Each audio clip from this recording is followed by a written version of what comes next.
Hello, everyone. Today, we are going to discuss Semester 7 Artificial Intelligence and Data Science Engineering with Dr. Nil. Thank you, Professor Ananya.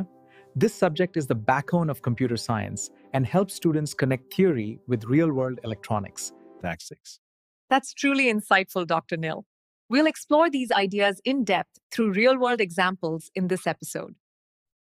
দেখুন, একদিকে আমাদের গলার স্বর একটা smooth ওয়েভের মতো, আর অন্যদিকে হোয়াটসঅ্যাপে পাঠানো ভয়েস মেসেজ যেটা আসলে অনেকগুলো বিন্দুর সমষ্টি। তো এই স্মুথ ওয়েভটা কিভাবে এই বিন্দু বিন্দু ডেটায় পরিণত হয়, এটাই কিন্তু ডিজিটাল সিগন্যাল প্রসেসিং বা ডিএসপির আসল খেলা। তাহলে চলুন এই জার্নিটা শুরু করা যাক। প্রথম স্টেপটা কি? সিগন্যালটাকে ধরা বা ক্যাপচার করা। ভাবুন তো, আমরা যেন একটা সাউন্ড ওয়েভের পরপর খুব তাড়াতাড়ি অনেকগুলো ছবি বা স্ন্যাপশট নিচ্ছি। প্রত্যেকটা স্ন্যাপশট ওই মুহূর্তের আওয়াজটার একটা রেকর্ড। ব্যাপারটা বেশ মজার। কম্পিউটার কিন্তু আমাদের মতো করে একটা টানা ওয়েভ দেখতে পায় না। ওর কাছে পুরো ব্যাপারটা হলো কিছু সংখ্যার একটা লিস্ট। যেমন ধরুন xn = 1 3 2 0 2 1। এখানে প্রত্যেকটা সংখ্যা একটা নির্দিষ্ট সময়ের স্ন্যাপশট, আর এই যে সংখ্যার সিরিজ, একেই আমরা বলছি ডিসক্রিট টাইম সিগন্যাল। কিন্তু একটা প্রশ্ন আসছে, তাই না?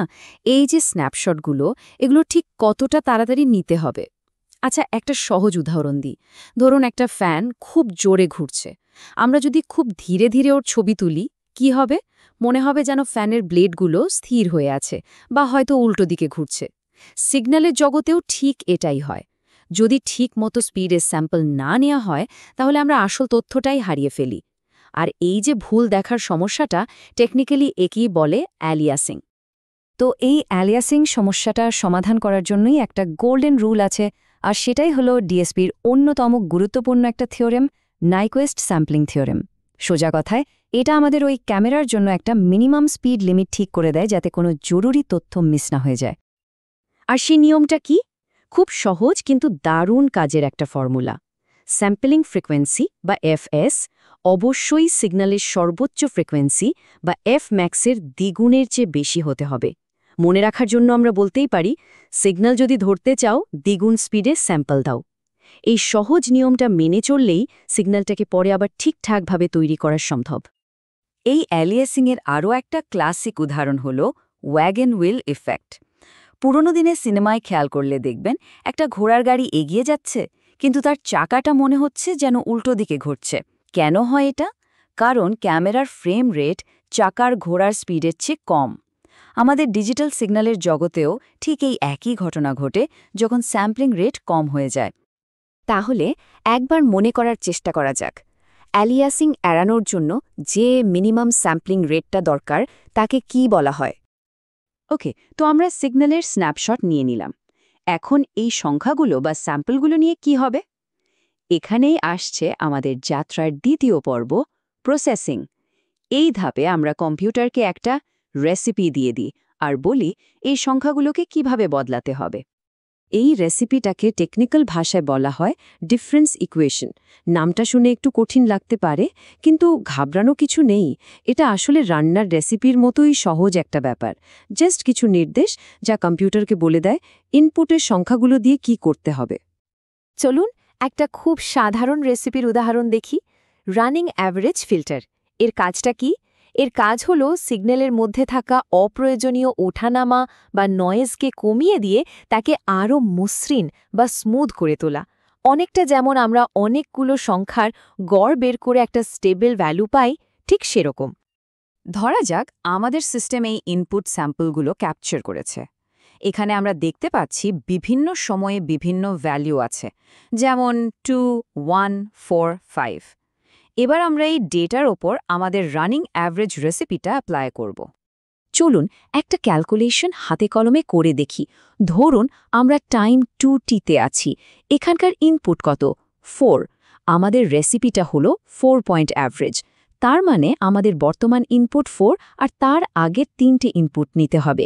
আগেরগুলো কি কি? 1 2, আর তারও আগে কিছু না থাকায় আমরা ধরে নিচ্ছি 0। তো সবকটা যোগ করলে কত হয়? 4 + 1 + 2 + 0 মানে 7। এবার যেহেতু এটা 4 পয়েন্ট অ্যাভারেজ, তাই 7কে 4 দিয়ে ভাগ করতে হবে। রেজাল্ট হলো 1.75। ব্যাস 2t সময়ে আমাদের আউটপুট হলো 1.75। দেখলেন তো, ব্যাপারটা একদমই সোজা। আচ্ছা, এখানে একটা ইন্টারেস্টিং ব্যাপার খেয়াল করার মতো। এই যে ফিল্টারটা, এটা শুধুমাত্র আগের ইনপুট স্যাম্পল ব্যবহার করছে। এই ধরনের ফিল্টারকে কি বলা হয় মনে আছে? আমাদের সিগন্যাল ক্যাপচার হলো, প্রসেসও হলো, এবার যাত্রার শেষ ধাপ। এই যে প্রসেস করা সংখ্যাগুলো, এগুলোকে তো আবার আসল শব্দে ফিরিয়ে আনতে হবে, তাই না? চলুন দেখি সেটা কিভাবে হয়। ডিজিটাল সংখ্যাগুলোকে অ্যানালগ সিগন্যালে বদলানোর কাজটা করে একটা ডিভাইস, যার নাম DAC বা ডিজিটাল টু অ্যানালগ কনভার্টার। কিন্তু সমস্যা হলো, DAC যখন বিন্দুগুলোকে জোড়ে, তখন আউটপুটটা একটা সিঁড়ির ধাপের মতো এবড়োখেবড়ো বা স্টেপি হয়। আমাদের লক্ষ্য কিন্তু এটা নয়।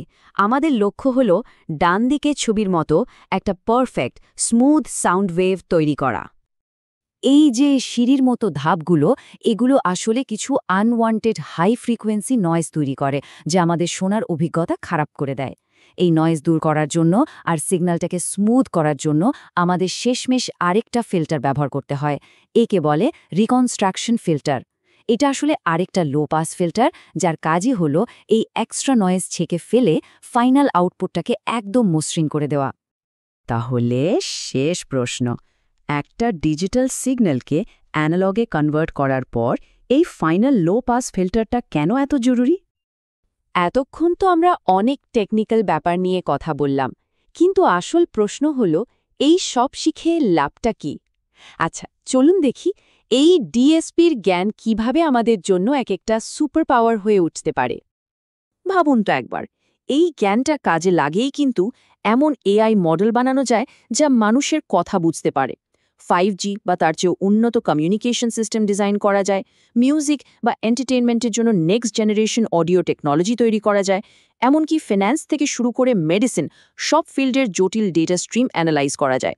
এই সব কিছুর মূলে কিন্তু রয়েছে সিগন্যালকে ঠিকভাবে বোঝা আর প্রসেস করার ক্ষমতা। আসলে ব্যাপারটা অনেকটা এরকম। ডিএসপি বোঝাটা হলো ডিজিটাল দুনিয়ার গ্রামার শেখার মতো। এটা জানলে শুধু টেকনোলজি ব্যবহার করা নয়, বরং নতুন টেকনোলজি তৈরি করাও সম্ভব হয়।